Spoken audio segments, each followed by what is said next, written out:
Okay, let's start.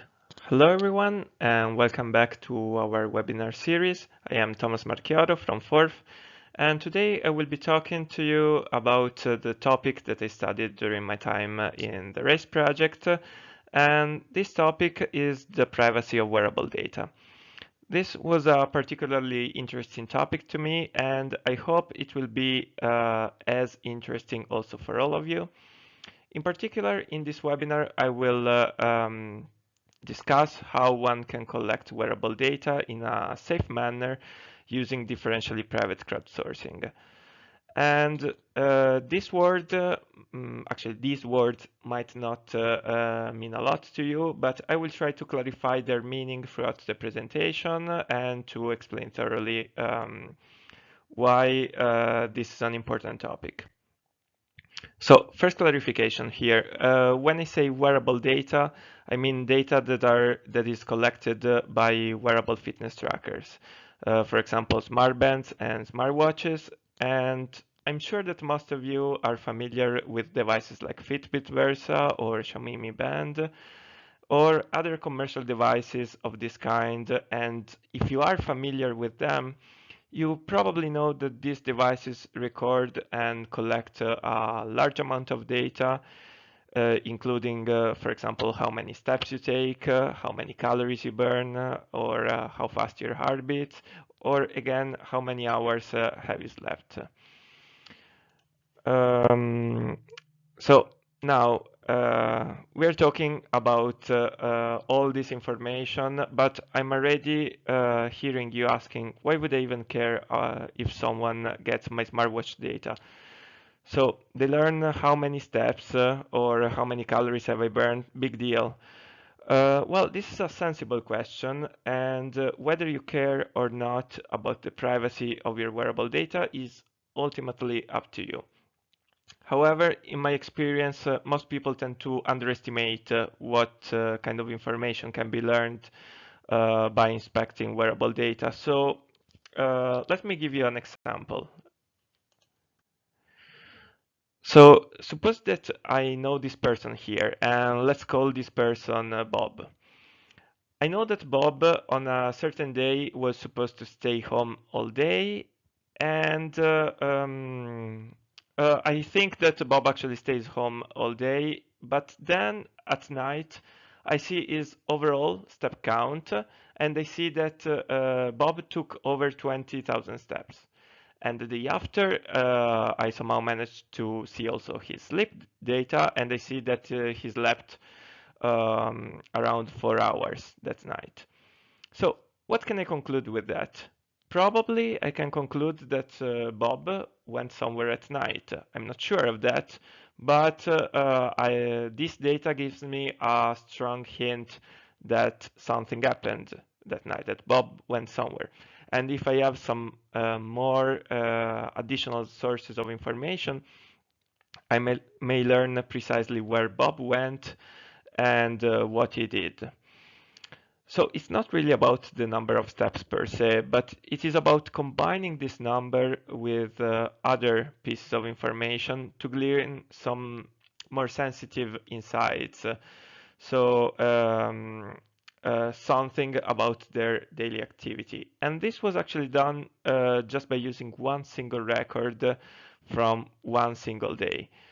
If this information was collected for multiple days, one may learn, for example, routine, habits, or also anomalous days in which Bob deviates from his usual routine. So there is a lot to learn from this data.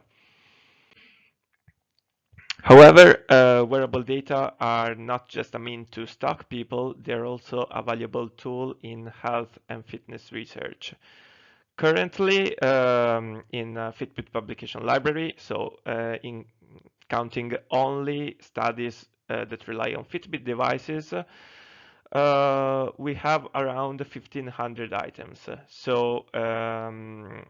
And these items include randomized control trials and other kind of studies that are used, for example, to assess patient rehabilitation therapies, physical activity interventions, psychological treatments, and so on. So they are not just a mean to track people, but also are a valuable scientific tool.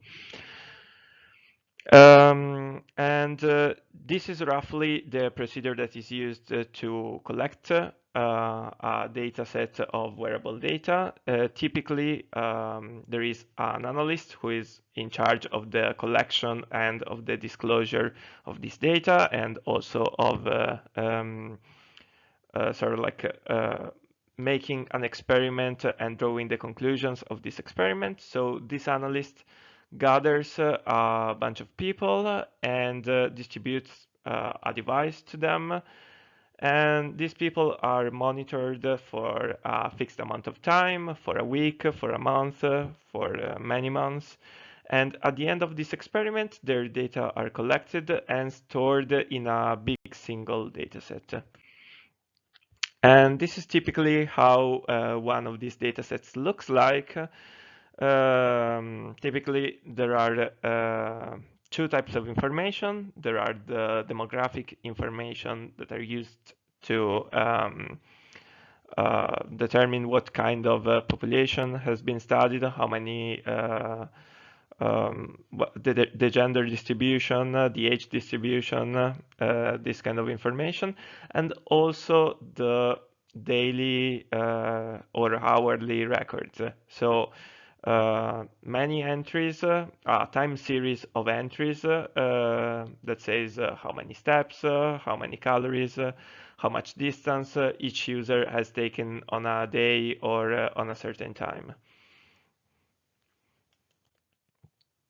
And normally I would just go straightforward into the anonymization technique that my colleagues and I have proposed during our studies, but I think that this topic needs a little bit of premise, a little bit of introduction. Namely, at the beginning, I will start by introducing some naive solutions that do not work.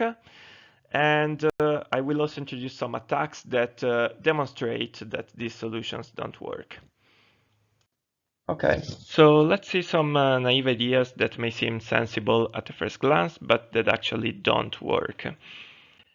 And the first one is simply removing direct identifiers. Direct identifiers are attributes that may be present in a dataset that directly reveal the identity of an individual. These might be something like names, emails, social security numbers, well, some pieces of information that one-to-one map to an individual. And one idea might be to replace this with some random number or with some simply some kind of pseudo ID that is not connected to their identity. For example, in this table here, names of and identifiers have been replaced with just a number. So the first individual in the dataset is simply number 001, and we know that this individual is female and that she is 24 years old. And whenever I see a record with identifier 001, I know that it belongs to this person. But I don't know what is her name or other information about her. But it is actually well known that this approach alone doesn't work because an attacker could use some other kind of information in order to re-identify their victim. For example, suppose that I'm targeting one friend of mine. Let's call him again Bob. And I know that he is male and that he is 28 years old. In this small table, there is only one participant that is male and 28 years old. So I can easily determine that this person, namely the participant number 002, is actually my target Bob. And this is without identifiers, but is what it was done with the help of some other attributes which are called quasi-identifiers. And they're called quasi-identifiers because by themselves they don't identify the individual, but with the help of some additional information, they can reveal their identity. So since quasi-identifiers are actually a well-known thing in literature, there is also a well-known approach to mitigate re-identification via quasi-identifiers. And this approach is called k-anonymity, and it simply consists in generalize or suppress these quasi-identifiers, so essentially removing information until each participant is indistinguishable from k minus one other participant. So I ensure that for each guy in the dataset, each person in the dataset, there are k minus one doppelgangers that are completely indistinguishable. And in this toy example that I've provided here, you can see that I've simply taken the age information, and instead of disclosing the exact number, I just replaced it with ranges. So this way, there is no unique person anymore in the dataset. Each of them is paired with at least one other person, meaning that this dataset now satisfies true anonymity. If I want to satisfy 3 anonymity or some a higher value of k, I need to further generalize or suppress information. For example, I could remove the gender column. However, even k-anonymity is not sufficient in some cases. There have been previous works that have proven this, and I want to show to you now why it is not sufficient in the context of wearable data. Okay, so now I'm going to introduce some re-identification attacks on wearables that, contrary to previous attacks, are not based on some fixed information such as gender and age. Okay, maybe gender and age are not the best example of information that doesn't change, but they are still more characterizing than steps and calories. What I'm going to show you now instead is that people can actually be identified by steps and calories records without the need of demographic information.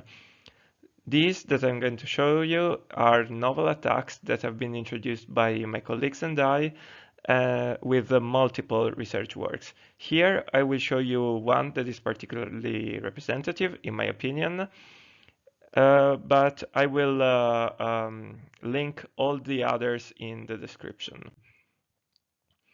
But before diving right into our experiment, I would like to give you a hint on why it is possible to re-identify people using records of steps and calories. So most commercial fitness trackers do not have a way to directly measure calories, but estimate them based on some physical parameters that are inserted directly by the user. And these parameters are gender, age, height, and weight. Of course, calories also depend on the user activity, which for most people means also the number of steps taken per day. So it makes sense that the records of steps and calories can somehow contain a trace of a person's identity. Here in figure, for example, you can see the comparison between the basal calories estimated by Fitbit and also using a well-known formula, which is called the Harris-Benedict formula.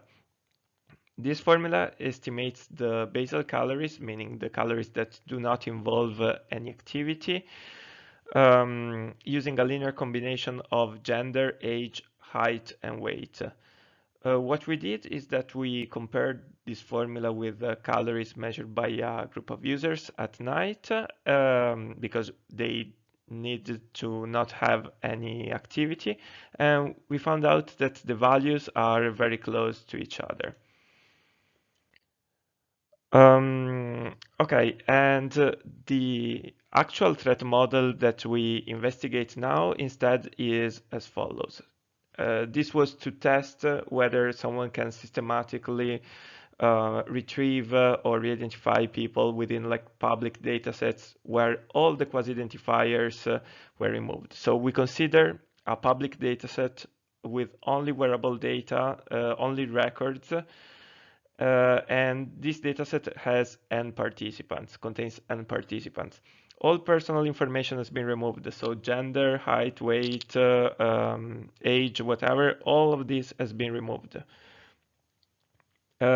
We assume that there is an attacker, and the attacker has one target user. And again, as per usual, we call him Bob, and the adversary, which we call Eve, knows that the target is present in the dataset, and also Eve has some prior knowledge about Bob. And in the attack that I'm going to show you, this prior knowledge, this additional knowledge is some other records taken on some other days. So yeah, the threat model again looks something like this. We assume that Eve has gathered some other records from some other source of information. For example, it could be social media, some other app. For example, in the past, Eve and Bob were friends on the Fitbit app. We assume that somehow Eve obtained these records, and she's using them to link them with some other records. And to do that, we use some minimum distance criterion. We sort of like verify this hypothesis that Eve is able to re-identify Bob based on this record on two separate datasets, two distinct datasets. One that contains 35 participants and the other that contains 16 participants. These are sort of like small datasets, but this is also the typical size for this kind of data. So, and also one dataset was spanned over 2 months, while the other ranged over 5 months. And again, all the other information, so gender, age, and height and weight, was removed from these datasets.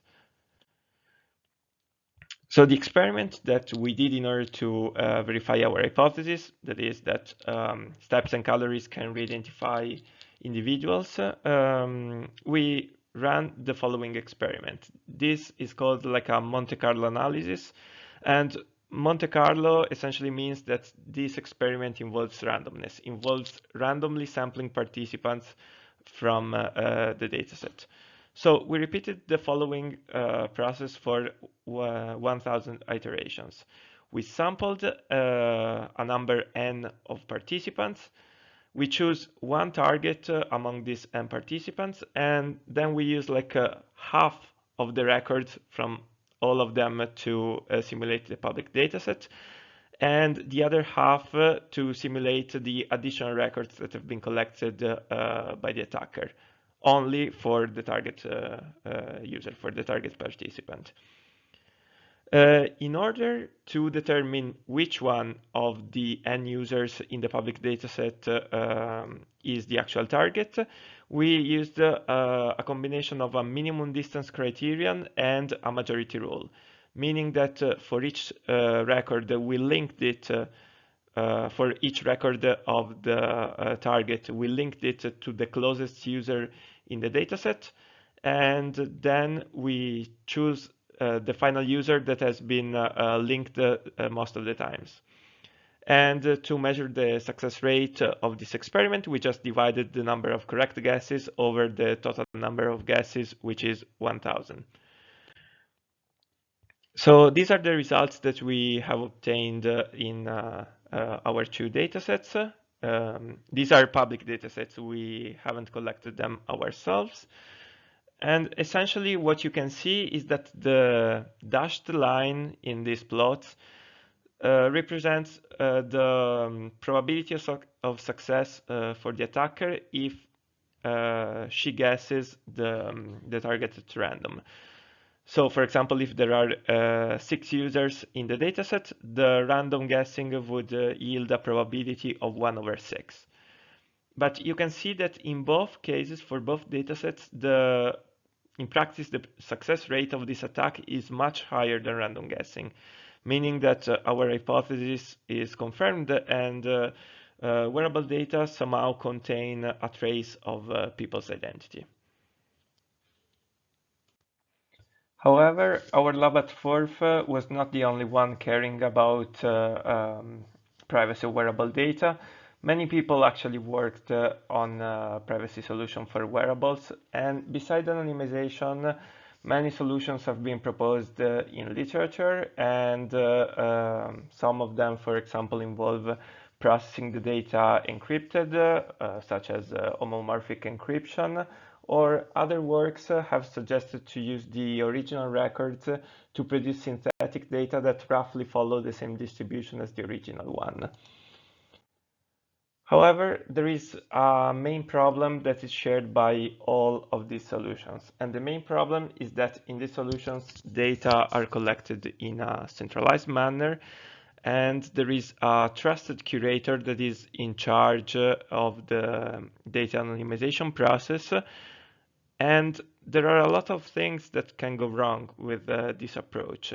The curator may, for example, release on purpose some personal information to increase the utility of the data, or the curator might just not be expert enough to properly anonymize the data. So there's no reason to risk to incur in such a risk and entrust all our data, all our information to one single individual.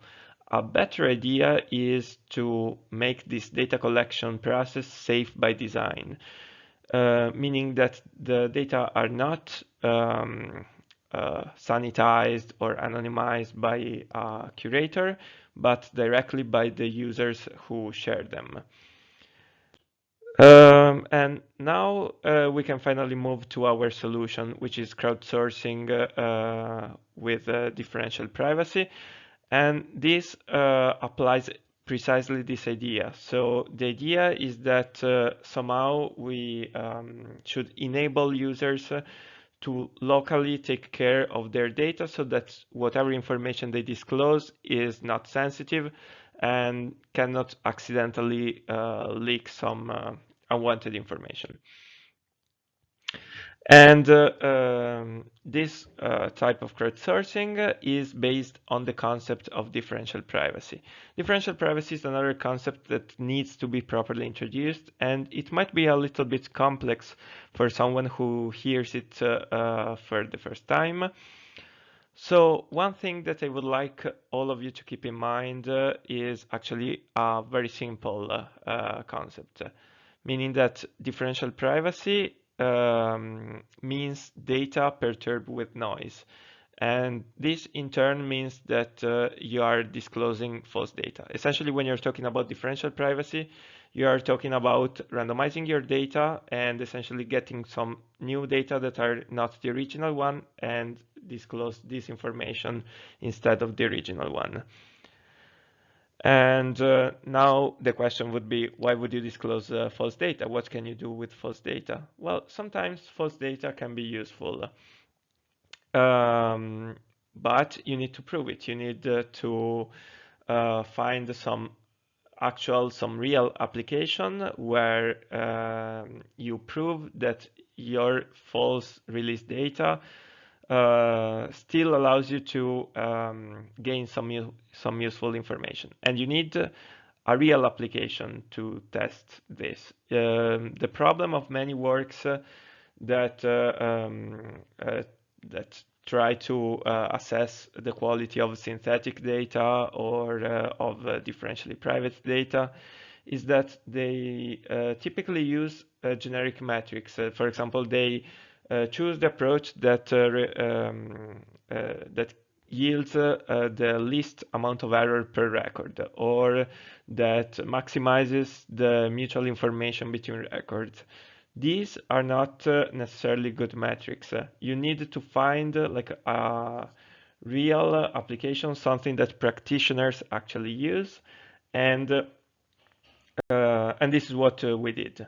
What we did is we tested our approach on some specific applications that I will mention later.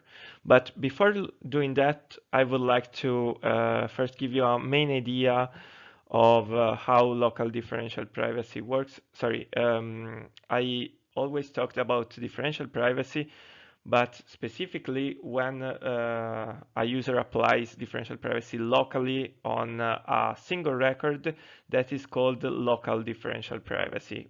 The original differential privacy is again a centralized approach and is typically applied to a unique dataset of many people. Instead, we use the local version that can be applied directly by the participants of a dataset.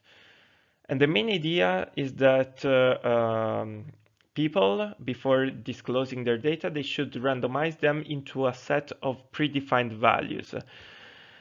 And essentially, all values can be reached with non-zero probability. And the reason for that is that this way, any number could have been disclosed by any user. If I see the number 4000, for example, I cannot exclude that any of the users has submitted that number. However, there is another problem now. Okay, we said that we randomize this data, and essentially randomizing means somehow adding noise or applying noise somehow. But how do we calibrate the amount of noise to be applied? Because there are two possible scenarios which are very bad. For example, we could apply too much noise and our data would become useless. In this example here, you see that like the original records are mapped to new records that are not even remotely close to the original ones. So essentially, we have lost all the information that those records contained. But the other scenario is that we apply too little noise, and this way the randomized records are too close to the original ones, and therefore essentially they don't achieve any anonymity. Like there's no reason for the randomization because it's not enough to protect the participant's identity. So local differential privacy essentially establishes a criterion to determine how much noise to apply, and it says that the amount of noise should satisfy a certain mathematical property. And this mathematical property concerns the ratio between the probability of outputting a certain value between two samples. Let me try to clarify this because it's a little bit complicated. But essentially, you have the probability that a certain record X gets mapped to a fixed value, Y, and then you have the probability that another record X prime gets mapped to the same value. The ratio between these two probabilities shouldn't exceed a certain threshold of e to the power of epsilon, where epsilon is a parameter called privacy budget, and this regulates the utility privacy trade-off. So if you have like a small epsilon, you will have more privacy, but if you have a higher epsilon, you will have more utility. And the reason for this is that if this ratio between these probabilities is very small, that means that these two probabilities are very close to each other. So, for example, that means that I cannot rule out one sample as opposed to the other when I decided which is the most likely to have produced Y. Okay, so to give you again a toy example, suppose that we have the records from before. One is around 3,000 and the other is around 9,000. And suppose that we are comparing their probability of being mapped to exactly 3,000. If we have, for example, that e to the power of epsilon is equal to 3, means that in the worst case, the probability of the first number being mapped to 3,000 is at most 3 times the probability of the other number being mapped to 3000. So they do not differ more than 3 times the other from each other. And to illustrate how differential privacy is enforced in practice, let me give you this example of a mechanism that achieves differential privacy, and this is called the Laplace mechanism. The Laplace mechanism involves adding Laplace noise to the original sample, and you see that Laplace noise follows this nice curve which satisfies this property. Essentially, the way it fades, it maintains the ratio between the curves originated by two different samples very close to each other. And specifically, these two curves have always the same ratio between each other in terms of probability. So this is how you satisfy this bound of e to the epsilon. You just like calibrate the noise so that so you calibrate the scale of the Laplace noise so that the ratio always remains e to the epsilon between the two probability curves. And now, as I previously mentioned, the solutions that involve randomized the data need to be tested on real applications. And the application that we chose for wearable data is comparative studies. Comparative studies are similar to the randomized control trials that I mentioned at the beginning of this presentation. So the idea is that you have an analyst that divides the participants in two groups. And one group, for example, undergoes a certain activity intervention and the other doesn't. And at the end, the two averages, the two populations are compared in terms of average number of steps. And the analyst also wants to learn whether these results are statistically significant, and this is measured in terms of p-values of some statistical test. In our study, we chose the student's t-test. Okay, now let's move to how users are supposed to disclose their data to the analyst. There is a naive solution, which is, okay, each user simply submits their record to the analyst. And this would be a good solution if the experiment involved sending one single record. But the problem is that typically these kind of studies involve collecting records for multiple days. So collecting multiple records. And if you know that two different records belong to the same user, actually the guarantees of differential privacy fade very quickly. In particular, if you have like two records that are epsilon differentially private, the overall set of these two records, the pair of these two records, is 2 times epsilon differentially private. So if you see that if you collect differentially private data for multiple days, the privacy budget explodes very quickly. Okay, and this instead is the solution that we proposed to actually have a reasonable trade-off between utility and privacy. It may seem a little bit complicated at the first glance, but the whole idea is just to at the end obtain independent records, meaning not being able to link two records to the same user. And we do this with the purpose of not spending more privacy budget. Essentially, we collect the data in a way to not have two records being linked to the same user, so that the privacy budget that we consume is always the same. And the way we do that is we rely on third-party server that does not collaborate with the analyst who wants to collect the data at the end.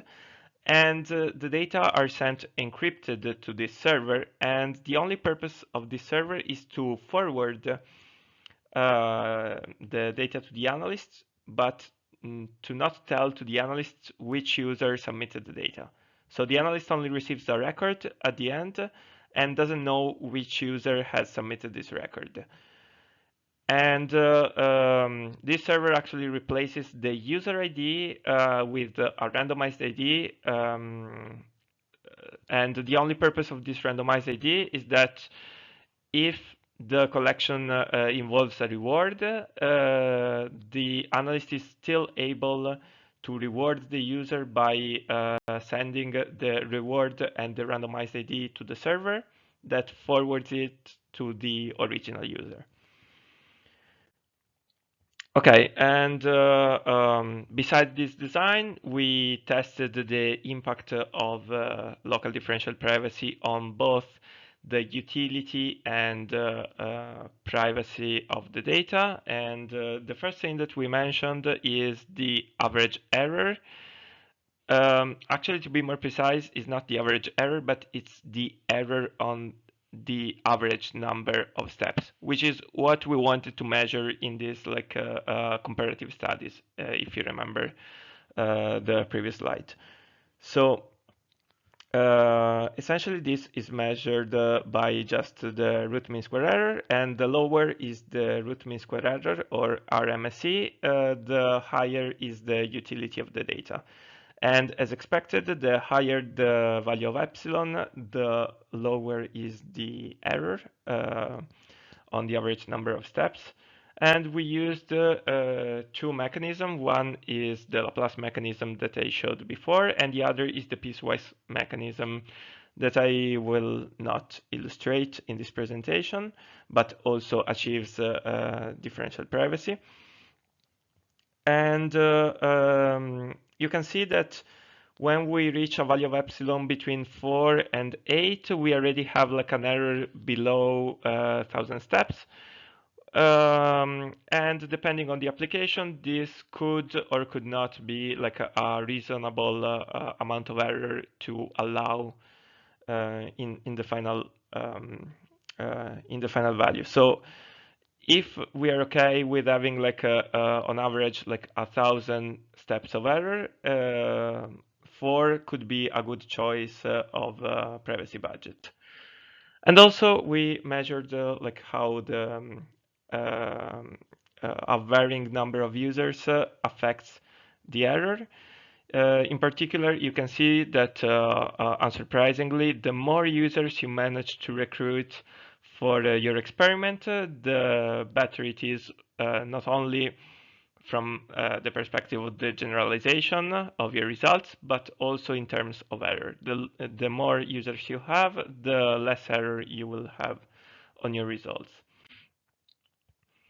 And another metric that we test is the agreement on t-test. As I mentioned before, not only the analysts in comparative studies would like to get the averages, the average results, but also they would like to know whether the results are statistically significant. And this is measured by, in our case, by the student t-test.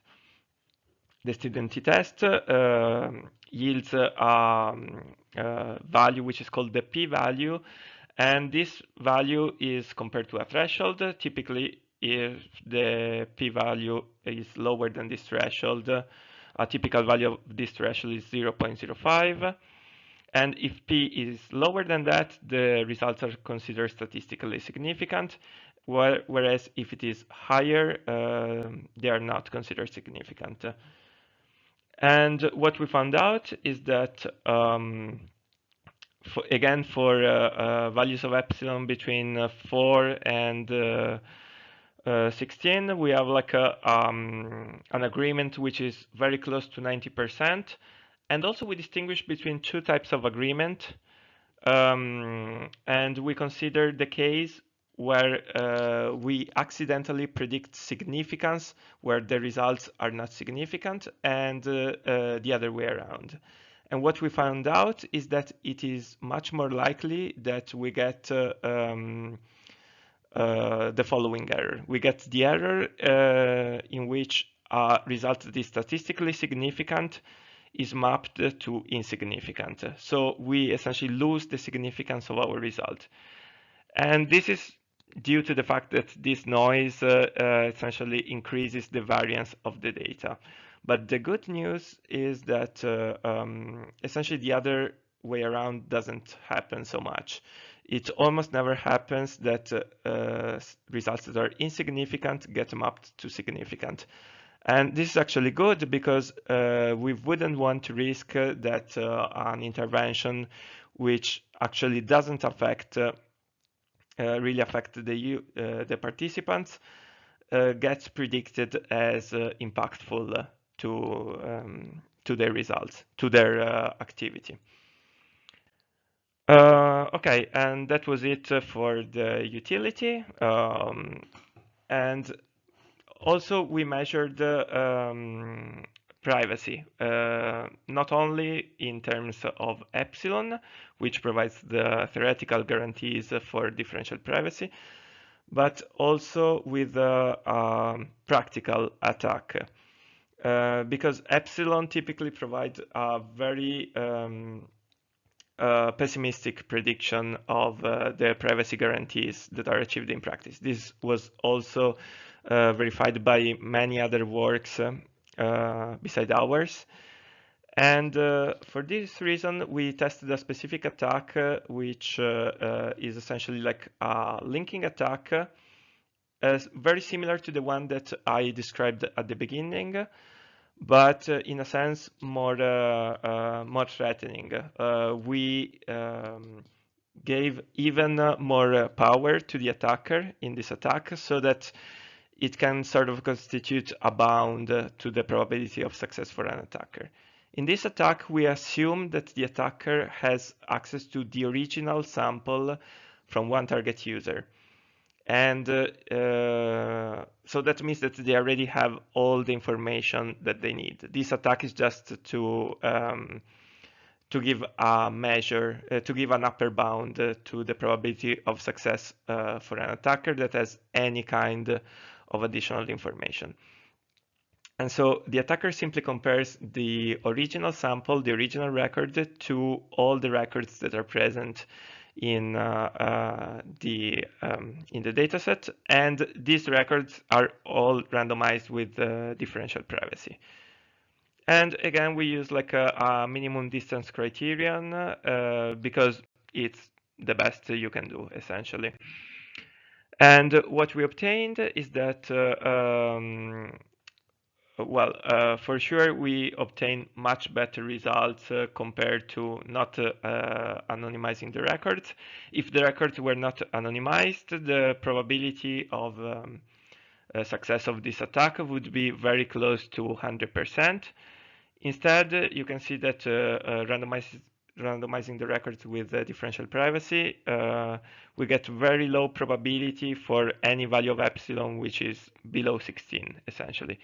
So here is like a summary of the privacy utility trade-off. You can see on the x-axis the normalized root mean square error for steps, calories, and distance, and instead on the y-axis the linking rate. So essentially we compare these two metrics for the same value of epsilon, and we vary this for epsilon equal 1, 2, until 64.